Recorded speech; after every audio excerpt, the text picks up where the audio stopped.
Present worth of cost मैंने निकाल लेनी है सबसे पहले स्पीडी के लिए, और फिर मैं कैलकुलेट कर लूँगा अलाइड वालों के लिए। तो सबसे पहले मैंने स्पीडी वालों के लिए कैलकुलेट करनी है। तो इनिशियल कॉस्ट 1500 है, ये ऑलरेडी प्रेजेंट में मौजूद है, तो इस पर एनालिसिस करने की ज़रूरत नहीं है। पहली फ्यूचर कॉस्ट मेरे पास आ रही है 5वें साल। यहाँ पर मेरे पास दो वैल्यूज़ हैं, एक $200 की सैलवेज वैल्यू है, एक 1500। तो 1500 में से मैं 200 माइनस कर लूँगा और फार्मूला लग जाएगा पी ओवर एफ। आई की वैल्यू 7% रहेगी, एन की वैल्यू 5 हो जाएगी। 7% वाला आपने इंटरेस्ट टेबल ओपन कर लिया, वहाँ पर पी ओवर एफ वाला कॉलम आपने देख लिया, और एन के सामने यानी कि 5 वैल्यू के सामने पी ओवर एफ वाले कॉलम के नीचे जो वैल्यू थी वो आपने निकाल ली, जो कि आती है 0.7130। फिर आप जब 10वें साल पहुंचे, जहां तक आपने कैलकुलेट करना था पी डब्ल्यू, 10वें साल सिर्फ आपके पास एक ही कॉस्ट है जो कि बेनिफिट है, तो वो आपने माइनस कर ली कॉस्ट में से। फ्यूचर कॉस्ट है, इसकी आपने प्रेजेंट वर्थ निकालनी है, तो अगेन पी ओवर एफ हो जाएगा। आई की वैल्यू 7% ही कांस्टेंट थी, कांस्टेंट ही रहेगी। अब एन की वैल्यू 10 हो जाएगी। आपने 7% वाला इंटरेस्ट टेबल खोलना है, पी ओवर एफ वाला कॉलम चूज कर लेना है, और एन की वैल्यू 10 के सामने और पी ओवर एफ वाले कॉलम के नीचे जो वैल्यू होगी 0.5083 वो लिख लेनी है। इस इक्वेशन को जब आप सॉल्व करेंगे तो आंसर आता है $2325। सेम अब हमने अलाइड के लिए भी पी डब्ल्यू ऑफ कॉस्ट निकाल लेनी है। यहाँ पर इनिशियल कॉस्ट है मेरे पास 1600, ये ऑलरेडी प्रेजेंट में मौजूद है, इस पे एनालिसिस ज़रूरत ही नहीं है।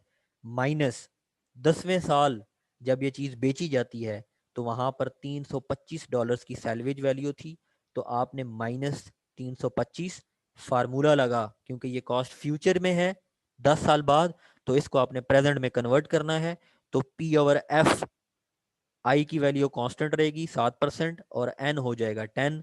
आपने 7% वाला इंटरेस्ट टेबल निकालना है, पी ओवर एफ वाला कॉलम चूज करना है, एन की वैल्यू 10 है, 10 के पैरेलल पी ओवर एफ वाले कॉलम के नीचे आपने वैल्यू 0.5083 आएगी वो उठा लेनी है, 325 से उसको ज़रब दे देनी है, और उसको जब आप 1600 से माइनस करते हैं तो आंसर आता है $1435।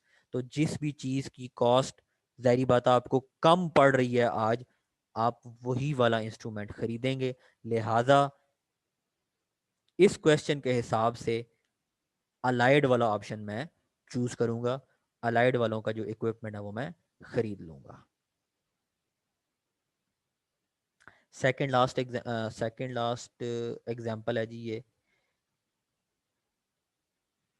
अच्छा, अब पिछला जो केस था उसमें आपने अगर गौर किया होगा, दोनों अल्टरनेटिव्स का एन डिफरेंट था और लीस्ट कॉमन मल्टीपल अवेलेबल था। अब बाज़ औक़ात हमें केस ऐसा आ जाता है जिसमें दोनों अल्टरनेटिव्स का एन तो डिफरेंट होता है, लेकिन जो लीस्ट कॉमन मल्टीपल है वो करीब करीब अवेलेबल नहीं होता, यानी कि उस तक आप पहुंच नहीं सकते, वो अवेलेबल नहीं होता लीस्ट कॉमन मल्टीपल। तो उस केस में हम क्या करते हैं, आइए एक एग्जांपल से समझने की कोशिश करते हैं। ये हमारे पास एक केस है जी, अगेन अल्टरनेटिव 1 है और अल्टरनेटिव 2 है। अल्टरनेटिव 1 की इनिशियल कॉस्ट है $50,000 और अल्टरनेटिव 2 की है $75,000। एन की वैल्यू अल्टरनेटिव 1 की 7 है और 2 की 13 है, और सैलवेज वैल्यू यानी जो यूजफुल लाइफ के बाद आप चीज़ बेचेंगे अल्टरनेटिव 1 पे, तब आपको $10,000 मिलेंगे, और अल्टरनेटिव 2 के केस में आपको $12,000 मिलेंगे।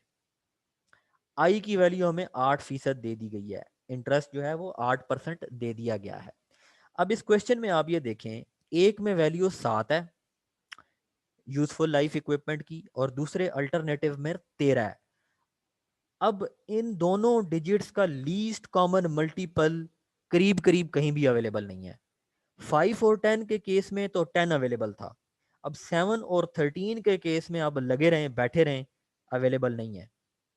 तो जब भी केस ऐसा हो, जब दो डिफरेंट अल्टरनेटिव्स में लीस्ट कॉमन मल्टीपल एन की वैल्यू की बात कर रहा हूँ वो अवेलेबल ना हो, तब हम इस तरह चीज़ों को लेकर चलते हैं कि हम इन दोनों के लिए एक सूटेबल एन की वैल्यू एज्यूम कर लेते हैं और उस एज्यूम्ड शुदा वैल्यू को लेकर हम दोनों अल्टरनेटिव्स की प्रेजेंट वर्थ कैलकुलेट कर लेते हैं।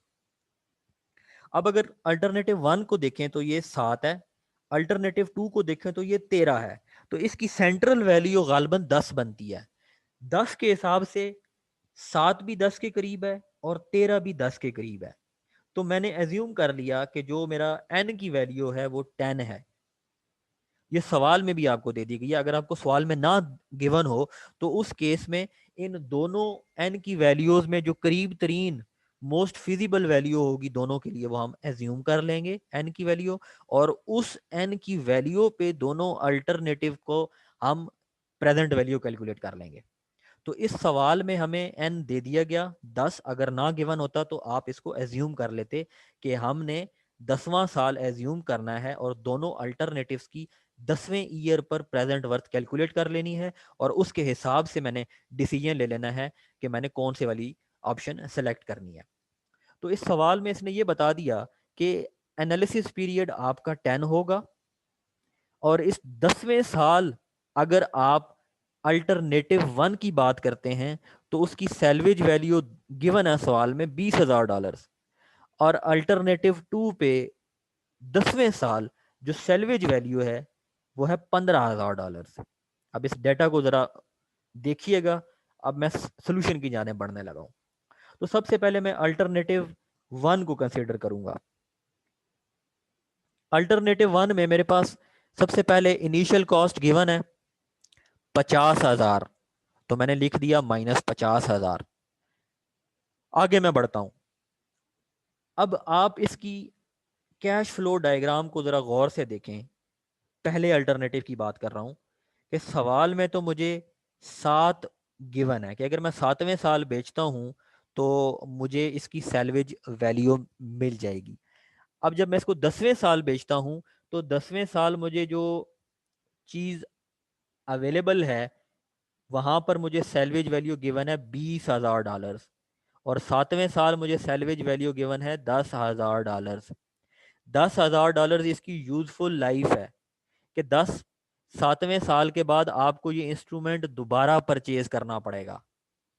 तो जैसे ही मैं कैश फ्लो इसकी बनाता हूँ, 7वें साल एक तो सैलवेज वैल्यू में शो करूंगा और रिप्लेसमेंट कॉस्ट जो कि इनिशियल कॉस्ट होगी, मुझे ये इंस्ट्रूमेंट दोबारा रीपरचेज करना पड़ेगा $50,000 का। तो 7वें साल मेरे पास दो कॉस्ट आ जाएंगी, सैलवेज वैल्यू भी और ये इंस्ट्रूमेंट मुझे दोबारा परचेज करना पड़ेगा। तब ही जाके 10वें साल तक मैं इसका प्रेजेंट वर्थ कैलकुलेट कर सकता हूँ। तो मैंने किया क्या, 10,000 माइनस 50,000 कर लिया, फ्यूचर की कॉस्ट है तो पी ओवर एफ आ जाएगा। आई की वैल्यू 8% है, अब एन की वैल्यू 7 है, प्लस मैंने फाइंड करना है 10वें साल तक। 10वें साल सैलवेज वैल्यू मुझे गिवन है अल्टरनेटिव 1 की 20,000, फ्यूचर वैल्यू है तो पी ओवर एफ किया, आई की वैल्यू कांस्टेंट रहेगी 8%, एन की वैल्यू अब 10 हो जाएगी। तो इस पूरी इक्वेशन को जब मैं सॉल्व करता हूं तो मेरे पास आंसर आता है -$64,076। अब मैं अल्टरनेटिव 2 को देखता हूँ। इनिशियल कॉस्ट है मेरे पास $75,000। इसने मुझे सैलवेज वैल्यू $12,000 दी है 13वें साल की। तो मुझे ये 13वें साल की सैलवेज वैल्यू नहीं चाहिए, मुझे चाहिए 10वें साल की सैलवेज वैल्यू जो कि है $15,000। तो मैं $15,000 की जो फ्यूचर सैलवेज वैल्यू है 10वें साल, उसकी मैं प्रेजेंट वर्थ कैलकुलेट कर लूंगा। तो मैंने क्या किया, 15,000 P divided by F, percentage जो मुझे गिवन थी 8% थी, एन की वैल्यू 10 है। आपने इंटरेस्ट वाला टेबल खोलना है 8% वाला, पी ओवर एफ वाला कॉलम चूज करना है, एन की वैल्यू 10 है, वैल्यू थी 0.4632, वहां से उठा के इधर रखनी है। इक्वेशन को सॉल्व करेंगे तो आंसर आपके पास आता है $1,442। तो इसमें से जो भी आपको ऑप्शन बेनिफिट दे रहा होगा ज़्यादा, सारी बात है, जिसकी कॉस्ट प्रेजेंट में कम होगी वही ज़्यादा बेनिफिशियल होगा, तो ऑब्वियसली हम अल्टरनेटिव वन को चूज़ करेंगे। ये मेरी फाइनल एग्जांपल है। दो अल्टरनेटिव्स मुझे दे दिए गए हैं, ठीक है। एक अल्टरनेटिव मुझे दे दिया गया है कि land can be purchased for $610,000, और इसी तरह एनुअल नेट इनकम जो अगले 10 सालों के लिए मुझे मिलेगी वो 200,000 US डॉलर्स पर है। और at the end of 10 years the surface of land must be restored according to the federal law, मतलब आपने उसकी उसकी रिस्टोरेशन करनी है, उसकी रिहेबिलिटेशन एक्चुअली आपने करनी है। और द कॉस्ट ऑफ रिक्लेमेशन, उस लैंड को क्लेम करने के लिए आपने क्या करना है, मज़ीद आपको इतनी कॉस्ट भरनी पड़ेगी। इंटरेस्ट रेट हमें दे दिया गया है 10%। फार्मूला मेरे पास क्या था, नेट प्रेजेंट वर्थ का बेनिफिट्स माइनस कॉस्ट। तो जो जो वैल्यू बेनिफिट्स पे आ रही है उसकी आप प्रेजेंट वर्थ निकाल लेंगे और उसको माइनस कर लेंगे कॉस्ट की प्रेजेंट वर्थ के साथ। लैंड आपने खरीदा, आपकी जेब से पैसे गए, तो ये माइनस में मैंने लिख ली। एनुअल इनकम, ये अब आपको बेनिफिट आ रहा है चीज़ का, तो अगली जो ये 10 सालों तक आपको आ रहा है। कैपिटल ए की वैल्यू आपको दे दी गई है, तो आपने पी ओवर ए लिखा, आई की वैल्यू 10% है, एन की वैल्यू मुझे दे दी गई 10, यहाँ पर मैंने लिख ली। अगली जो कॉस्ट है ये आपको खर्चना पड़ेगा, अपने बटवे से ये चीज़ निकालनी पड़ेगी, तो ये माइनस हो जाएगी। अगेन इसकी भी एन की वैल्यू 10 आएगी, आई की जो वैल्यू है वो 10% पर है। इस पूरी इक्वेशन को आप सॉल्व करेंगे तो आपके पास आंसर आता है प्लस $40,050। इसका मतलब क्या हुआ कि आप अगर ये चीज़ खरीद लेते हैं तो इसकी नेट प्रेजेंट वर्थ जो है वो पॉजिटिव है। तो आंसर है यस, कि आप ये डिसीजन ले लें। अगर ये वैल्यू आती नेगेटिव में तो हम इस ऑप्शन को रिजेक्ट कर देते, हम ये ज़मीन इन गिवन रेट्स पर ना खरीदते।